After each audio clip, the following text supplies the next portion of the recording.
উপস্থিত আরান শ্রদ্ধেয় অ্যাডভোকেট আবুল সিদ্দিকী সাহেব, উপস্থিত আছেন মৌলানা রফিক ভাই সহ, মৌলানা জাফর ভাই সহ অন্যান্য নেতৃবৃন্দ, ওলামা ইকরাম, সমবেত ভাই বন্ধুগণ, আপনারা কেন আছেন? নাকি আপনার সঙ্গে জ্ঞান গই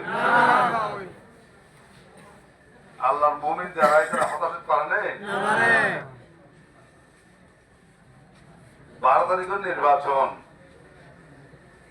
আর তো স্বাভাবিক নির্বাচন দেখি ঠিক না?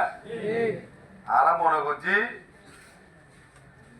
সহজ সরলভাবে আরা এদেশের মানুষ ভোট দিব, ভোট দিয়ে তারা পছন্দ মতো প্রার্থী নির্বাচিত করিব।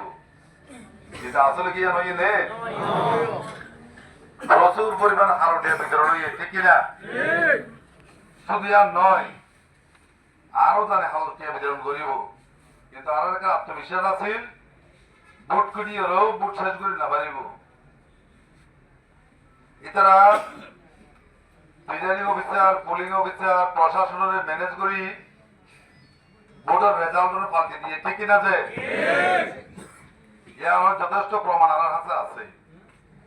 আর একটা রেজাল্ট আছে অনেকের তো আগে তো চলতে হলে এবং সরাসরি পুলিশের হস্তক্ষেপ করি, প্রিজাইডিং অফিসারের হস্তক্ষেপ করি, তারা তো সিগনেচার না হলে অর্থাৎ ইলেকশনের যত রইলে মেকানিজম আছে দুর্নীতির সমস্ত মেকানিজম ব্যবহার করি এদেশের সাধারণ মানুষের জনগণের রাজনীতিরা ভিন্নভাবে প্রবাহিত করছে। এভাবে তারা নির্বাচনের ডিক্লারেশন লয়, তারা নির্বাচিত হই। এরপর আর কোনো আপত্তি নাই, কারণ দুনিয়ার ক্ষমতা এরা আর কোনো চাওয়া পাওয়া নয়। আর দুনিয়ার চাইতে কি আল্লাহর দিন প্রতিষ্ঠা করি বললাই। আর যে উদ্দেশ্য রাখছিলাম একান্ত আর মনের বাসনা রাখছিল এদেশের অসহায় মানুষ, এদেশের গরিব মানুষ, এদেশের বোকারাঙ্গা মানুষ, এদেশের যারা ছিন্নমূল মানুষ, ওনার তারা কেনা শান্তির নীড় একটা ঠিকানা তারা রচনা করতে পারি। লুড়ি গুড়ি হাইবার হওয়ার চিন্তা আরো তো নোয়াছিল, এত লাই এমপিও নানা স্বপ্ন নোয়াছিল, আরো স্বপ্ন আছে দেখি এদেশের মানুষের ভাগ্যের পরিবর্তন করেন ঠিক কিনা? যে সুতরাং আর চেষ্টা করছি, আর যুদ্ধ সামর্থ্য আছে, যুদ্ধ সাধ্য আছে, আল্লাহ তালা আর যুদ্ধ রব দিয়ে আর সর্বোচ্চ দেওয়ার চেষ্টা করছি। কিন্তু আর তো টিয়ানো আছে দেরি, আসলে আর তো টিয়ার পূজারি নয়।